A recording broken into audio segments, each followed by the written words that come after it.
ये दूसरे चरण का मतदान चल रहा है। 25 लाख से ज्यादा मतदाता अपने मताधिकार का इस्तेमाल करेंगे। लगभग 10,500 ईवीएम से चुनाव करवाए जा रहे हैं। सुबह 7:30 बजे से शुरू हुई वोटिंग शाम 5:30 बजे तक चलेगी। 28 पंचायत समितियों के लिए 1,680 उम्मीदवार चुनावी मैदान में अपनी किस्मत आजमा रहे हैं। वहीं 10 उम्मीदवार पहले ही निर्विरोध चुन लिए गए हैं। पहले चरण में 62% से ज्यादा मतदाताओं ने लोकतंत्र के इस महोत्सव में भागीदारी दिखाई है। उन्होंने मतदाताओं से पूरे उत्साह और कोरोना दिशा निर्देशों की पालना के साथ मतदान करने की अपील की है। उन्होंने कहा है कि मतदाता बिना किसी प्रलोभन, लालच और दबाव के भयमुक्त होकर मतदान करें। जयपुर, जोधपुर, भरतपुर, सवाई माधोपुर, दौसा और सिरोही के 28 पंचायत समितियों के 536 सदस्यों और उनसे जुड़े जिला परिषद सदस्यों के लिए मतदान करवाया जा रहा है। प्रदीप सोनी, जी मीडिया संवाददाता, खबर पर जानकारी के साथ सीधा हमारे साथ जुड़ रहे हैं। प्रदीप, किस तरीके का माहौल इस वक्त और कितनी संख्या में जो मतदाता जो हैं वो मतदान केंद्र पर नजर आ रहे हैं?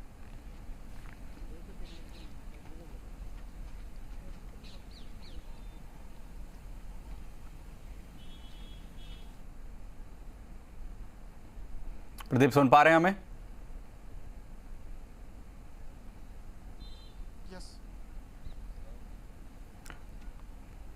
प्रदीप, अगर हमें सुन पा रहे हो तो माहौल जरा दिखाइए, तस्वीरें दिखाइए किस तरीके से, क्योंकि सुबह 7:30 बजे से मतदान शुरू हुआ है।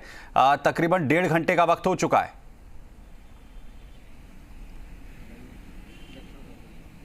बिल्कुल सुमित, तस्वीरें बिल्कुल टीवी स्क्रीन पे दिखाई जा रही हैं। देखिए मेरे तरफ से पीछे का जो नज़ारा है, आप देखिए कि जहां मेन गेट है ये सामोद का, जहां मतदान बूथ पर लोग पहुंच रहे हैं। साथ ही जो गोविंद के डिप्टी हैं संदीप सारस्वत, वे भी निरीक्षण करने के लिए पहुंचे हैं कि किसी तरह से कोई न्यूसेंस ना हो, कोई अप्रिय घटना ना हो। फिलहाल शांति से मतदान चल रहा है। मतदान बूथों तक मतदाता पहुंच रहा है। महिला मतदाता हैं, वे भी मतदान बूथ तक पहुंच रही हैं। सुरक्षा के लिहाज की बात की जावे तो पुलिस ने माकूल व्यवस्थाएं की हैं। कोरोना डिस्टेंस, सोशल डिस्टेंस की जो पालना की बात की जा रही है कि इस कोरोना काल के बीच में ये चुनाव प्रशासन के सामने एक बड़ी चुनौती है। हमारे सामने संदीप सारस्वत हैं, उनसे बात कर लेते हैं कि किस तरह से व्यवस्थाएं की गई हैं, पुलिस की क्या व्यवस्थाएं हैं। सर देखिए, बताइए सर कि किस तरह की व्यवस्थाएं हैं। देखिए, पुलिस का जो है हमने 1050 जाब्ता टोटल डिप्लॉय किया है। 21 मोबाइल पार्टियां बनाई गई है, जिसमें 84 हमारे जो है पुलिसकर्मी हैं। उसके अतिरिक्त हमने RAC का अतिरिक्त जाब्ता मंगवाया है और जो हमारे 9 हाइपर सेंसिटिव अति संवेदनशील जो बूथ हैं उनके लिए हमने 45 RAC का जाब्ता अतिरिक्त मंगवाया है। 30 जाब्ता जो है ये वृत्ताधिकारी के रिजर्व में रखा गया है और इसके अलावा हमारे थानाधिकारी लगातार राउंड पर हैं और हमारे अतिरिक्त पुलिस अधीक्षक महोदय भी राउंड पर हैं और हमारे पुलिस अधीक्षक महोदय, जिला कलेक्टर महोदय के भी इस क्षेत्र का दौरा करने की पूरी संभावना है। और इसके अलावा जो 410 होमगार्ड हमने डिप्लॉय किए हैं जो कोविड गाइडलाइन की पालना के लिए हैं और कोविड गाइडलाइन की पालना हो और किसी भी व्यक्ति का जो है ये इसमें कोरोना संक्रमण में जो है ये प्रसार वगैरह ना हो, तो इसके लिए हमने बूथ्स पे मेडिकल टीम भी हमारी लगाई हुई है। तो इसमें जो टेम्परेचर चेक करने का और ये हम पूरा प्रावधान किए हुए हैं। देखिए, ये संदीप सारस्वत है, इनका कहना है कि 400 वो होमगार्ड हैं जो कोरोना गाइडलाइन की पालना के लिए हर बूथ पर तैनात है। इसके अलावा मेडिकल की एक टीम है जो बूथ के बाहर बैठकर टेम्परेचर चेक करती है। साथ ही बिना मास्क के आने वाले लोगों को भी रोकती है, टोकती है। साथ ही जो पुलिस की व्यवस्था की बात की जावे तो 1050 पुलिसकर्मियों के जिम्मे यहाँ की सुरक्षा व्यवस्था है। साथ ही जो अतिरिक्त पुलिस अधीक्षक है धर्मेंद्र यादव, वे भी लगातार सुपरविजन कर रहे हैं। इसके अलावा SP शंकर दत्त शर्मा है, वे भी इलाके के दौरे पर बताई जा रहे हैं। साथ ही कई जगह पर जो घटनाएं मिली हैं, जैसे संदीप सारस्वत बता रहे थे कि कई जगह से जो चुनाव चिन्ह है, झंडे, बैनर, वे भी पुलिस ने बरामद किए हैं। लेकिन मतदाताओं की बात की जावे तो इस चुनाव को लेकर मतदाताओं में उत्साह देखा जा सकता है। तस्वीरें बता रही हैं कि किस तरह से यहाँ भीड़ देखी जा सकती है। मतदान बूथ के बाहर कतार लगी हुई है। महिलाओं का जो सुबह से आने जाने का सिलसिला है, यानी महिला मतदाता हैं, उनमें भी खासा उत्साह है। कुछ महिलाएं भी आ रही हैं, मतदाता हैं, उनसे बात कर लेते हैं कि किस तरह का उनमें उत्साह है, मतदान करने के लिए आ रही हैं। किस तरह का उत्साह है, मतदान करने के लिए आ रही हैं। गांव की महिलाएं हैं, कुछ बोलने में समर्था हैं। हालांकि यहाँ और भी मतदाता हैं जो मतदान। प्रदीप, जरा जो वहां पर डॉक्टर्स की टीम मौजूद है उनसे भी बात कीजिए। काफी अच्छा उत्साह है लोगों में और अभी तो सुबह सुबह का समय है, थोड़ा धीरे धीरे और जब वो बढ़ जाएंगे वोटर्स। धीरे धीरे वोटर बढ़ जाएंगे, सबका कहना यही है। कुल मिला के लोग पहुंच रहे हैं, जो चिकित्सा कर्मी हैं यहाँ, उनसे बात कर लेते हैं। कोरोना को लेकर किस तरह के इंतजाम हैं? सभी मास्क लगा के आ रहे हैं और सोशल डिस्टेंस के पालन कर रहे हैं। किस तरीके के निर्देश जो हैं वो दिए गए हैं प्रशासन की तरफ से? यहाँ पर जो डॉक्टर्स की टीम मौजूद है, उन्हें किस तरीके की निगरानी रखने के लिए कहा गया? प्रदीप, ये भी जरा समझिए, किस तरह के निर्देश दिए गए थे आपको जब रिटर्निंग अधिकारी की बैठक हुई थी? कोरोना को लेकर क्या कहा गया था? कि कोई बिना मास्क के ना आए, सबका टेम्परेचर लेना है और सोशल डिस्टेंसिंग के पालना के लिए कहना है सबको।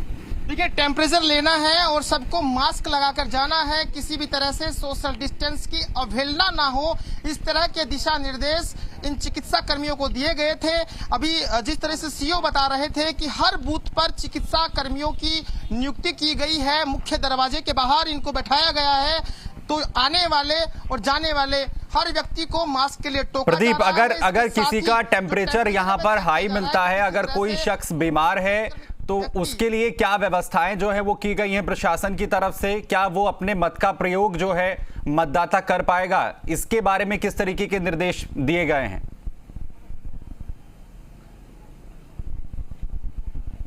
देखिए, इसके लिए जब कोई व्यक्ति का टेम्परेचर हाई मिलता है या फिर कोरोना संक्रमित होने के सिम्टम मिलते हैं, तो उसे अंदर जाने से रोका जाएगा। पहले उसे अस्पताल ले जाया जाएगा, कोरोना की जो जांच है, जो प्रोटोकॉल है, उसका पालन किया जाएगा। उसके बाद में उसका जो मताधिकार है उसका प्रयोग करने के लिए एक अलग से व्यवस्था की गई है, ताकि वो अपने मताधिकार का प्रयोग तो करेगा, लेकिन उससे पहले उसको जरूरी है इलाज, कि ये कोरोना संक्रमण है, ये तेजी से बढ़ता है, ये बढ़े नहीं, इसके लिए उसे पहले अस्पताल भिजवाया जाएगा। हमारे साथ में यहाँ अतिरिक्त पुलिस अधीक्षक है धर्मेंद्र यादव, वे भी हमारे साथ जुड़ चुके हैं, उनसे भी बात कर लेते हैं। सर, किस तरह की व्यवस्थाएं की है इलाके में कानून व्यवस्था को लेकर?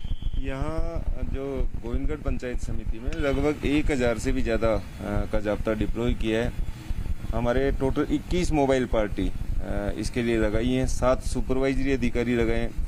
इसके अलावा जो हमारे थानाधिकारी हैं तीनों और सीओ साहब, इनको भी जाब्ता दिया है। तो काफ़ी बड़ी संख्या में जाब्ता को डिप्लॉय किया है और मेरी लोगों से अपील है कि वो भयमुक्त होकर मतदान करें और हम स्वतंत्र और निष्पक्ष चुनाव करवाने के लिए कृत संकल्प है।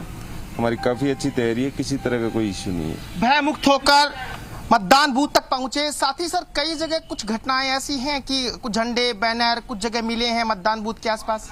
ये आचार संहिता की सख्ती से पालना करवाई जाएगी, सभी को निर्देश दिए गए, इसमें किसी तरह की कोई कोताही नहीं होगी और चुनाव बहुत ही शांतिपूर्ण ढंग से निष्पक्ष तरीके से करवाया जाएगा। कोरोना को लेकर क्या है सर? अभी कई जगह पे ये भी खबरें आ रही हैं कि सोशल डिस्टेंस की पालना नहीं हो पा रही है या फिर कोई कोरोना संक्रमित व्यक्ति पहुंच जाता है, तो उसके लिए क्या है? नहीं, अभी होमगार्ड का 500 का जो जाब्ता है वो डिप्लॉय किया है पूरे इस गोविंदगढ़ पंचायत समिति क्षेत्र में कोरोना गाइडलाइन की पालना के लिए। और लोगों को जहां भी हमारी मोबाइल पार्टी और गश्ती दल जा रहे हैं वो लोगों को समझाइश कर रहे हैं, लोगों को भेज रहे हैं कि अनावश्यक ज्यादा संख्या में इकट्ठे नहीं हो, मास्क लगा के रखें, मास्क लगा के ही वोट देने आए।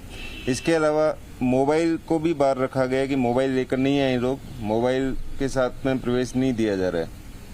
देखिए, ये थे अतिरिक्त पुलिस अधीक्षक धर्मेंद्र यादव। इन्होंने कहा है कि कोरोना का भी ख्याल रखा जा रहा है, साथ ही मतदान बूथ तक जो मोबाइल लेने की बात है, यानी मोबाइल पे बैन लगाया गया है कि किसी भी तरह से मोबाइल को अंदर नहीं ले जाया जाए। साथ ही भयमुक्त होकर मतदान करने की अपील भी अतिरिक्त पुलिस अधीक्षक कर रहे हैं। साथ ही उन्होंने कहा कि कई जगह आचार संहिता के उल्लंघन की बात आई है, उन्होंने कहा कि किसी भी तरह से आचार संहिता का उल्लंघन नहीं होगा, इस बात का ख्याल रखा जा रहा है।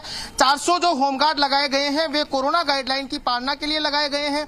इसके अलावा 1000 पुलिसकर्मी जो हैं वे शांति और सुरक्षा के लिहाज से लगातार मतदान बूथों पर हैं। देखिए, निरीक्षण करने के लिए एडिशनल जो पुलिस आप देख पा रहे हैं पूरी तरीके से व्यवस्थाएं जो है चाक चौबंद यहाँ पर की गई है। लक्ष्मी और साकेत जी मीडिया संवाददाता भी हमारे साथ यहाँ पर बने हुए हैं। दौसा की अगर यहाँ पर बात की जाए, लक्ष्मी, वहां पर किस तरीके से लोगों के बीच अब रुझान देखने को मिल रहा है? तकरीबन 1.5 घंटे से ज्यादा वक्त अभी तक बीत चुका है। देखिए, बिल्कुल दौसा जिले की 4 पंचायत समितियों में आज चुनाव हो रहा है। जहाँ सुबह से ही लोगों में मतदान को लेकर उत्साह था। मतदान के लिए सुबह ही लोगों ने कतारबद्ध लाइन लगाकर मत डालना शुरू किया। हम खड़े हैं सिंगवाड़ा गांव के मतदान केंद्र पर, जहां आप देख सकते हैं मतदाता बारी बारी से आ रहे हैं। हालांकि जो अभी मतदाताओं का आने का जो सिलसिला है वो थोड़ा धीमा जरूर पड़ा है।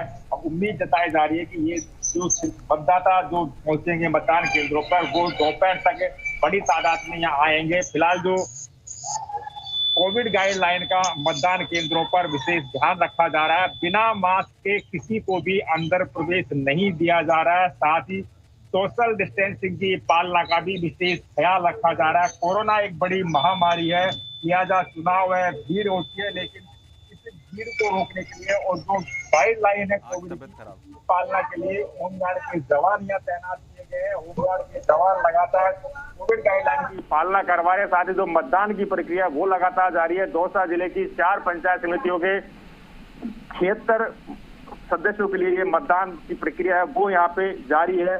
जिसमें तो मतदान प्रक्रिया फिलहाल यहाँ पर जिस तरीके से चल रही है, लोगों के पहुंचने का सिलसिला भी शुरू हो चुका है। साकेत का रुख करेंगे, जी मीडिया संवाददाता हमारे साथ है यहाँ पर। साकेत, किस तरह की व्यवस्थाएं जो हैं वो इस वक्त नजर आ रही हैं पोलिंग बूथ पर, और लोगों का रुझान किस तरीके का है? जी, द्वितीय चरण के आज मतदान सिरोही और पिंडवाड़ा में हो रहे हैं। करीब 2,79,729 मतदाता अपने मताधिकार का प्रयोग करेंगे, जिसको लेकर 313 मतदान केंद्र सिरोही जिले में बनाए गए हैं। कोविड गाइडलाइन की पूरी तरह पालना हो, इसके लिए पूरी सावधानी बरती जा रही है। बिना मास्क के किसी भी पोलिंग बूथ पर प्रवेश नहीं दिया जा रहा है। वही लोगों को आने पर सैनिटाइज किया जा रहा है। जी, जिला निर्वाचन अधिकारी भगवती प्रसाद लगातार मॉनिटरिंग कर रहे हैं और प्रत्येक बूथ पर जाकर खुद व्यवस्थाओं का जायजा ले रहे हैं।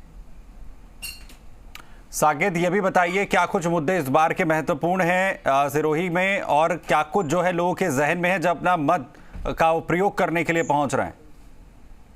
देखिए, ग्रामीण इलाकों में आज मतदान हो रहा है, जिसको लेकर 2 समस्या यहाँ पर सामने आ रही हैं। एक तो बिजली की और एक पानी की। पानी की समस्या, कई गांव के अंदर पानी की पाइपलाइनें नहीं है, जिसके कारण लोगों को दिक्कतें हो रही हैं, और कई जगह अभी भी गांव के अंदर लाइटें नहीं पहुंची है, जिसको लेकर 2 प्रमुख समस्याओं को लेकर लोगों का ध्यान नेताओं की ओर आकर्षित कर रहे हैं कि उनकी गांव में इस तरह की सुविधाएं की जाए। साकेत, कोरोना को लेकर किस तरीके की व्यवस्थाएं हैं? प्रशासन ने क्या कुछ जो है सोशल डिस्टेंसिंग मेंटेन रहे, इसके लिए लोगों के बीच जागरूकता लाने के लिए और लोगों से कोरोना प्रोटोकॉल्स की पालना करवाने के लिए इंतजाम किए हैं? जी, कोरोना गाइडलाइन की पूरी पालना हो, जिसको लेकर यहाँ पर पोलिंग बूथ पर बिना मास्क के प्रवेश नहीं दिया जा रहा है, तथा जहां पर मतदान हो रहा है वहां पर गोल घेरे बनाए गए हैं। उन गोल घेरों में ही मतदाताओं को खड़ा किया जा रहा है, और प्रत्येक मतदाता के आने पर उनको पहले सैनिटाइज किया जा रहा है और उसके बाद ही पोलिंग बूथ पर प्रवेश दिया जा रहा है। साकेत, ये भी समझना चाहेंगे कि जो सुरक्षा व्यवस्था है उसके क्या कुछ इंतजाम किए गए हैं जिससे शांतिपूर्ण तरीके से चुनाव संपन्न हो सके? जी बिल्कुल, सुरक्षा व्यवस्था को लेकर भी यहाँ पर पूर्णतः इंतजाम है। पुलिस धर्मेंद्र सिंह लगातार इसकी मॉनिटरिंग कर रहे हैं और 1313 पुलिसकर्मी आज इस चुनाव ड्यूटी पर लगाए गए हैं। 3 पुलिस अधीक्षक, 1 अतिरिक्त पुलिस अधीक्षक, इसके अलावा 8 पुलिस इंस्पेक्टर सहित कुल 1313 पुलिसकर्मी यहाँ पर लगाए गए हैं। चलिए, बहुत शुक्रिया साकेत हमारे साथ जुड़ने के लिए। आपका लक्ष्मी, आपका भी बहुत बहुत शुक्रिया, और प्रदीप सोनी बहुत शुक्रिया इस तमाम जानकारी के लिए, अपडेट के लिए आपके पास।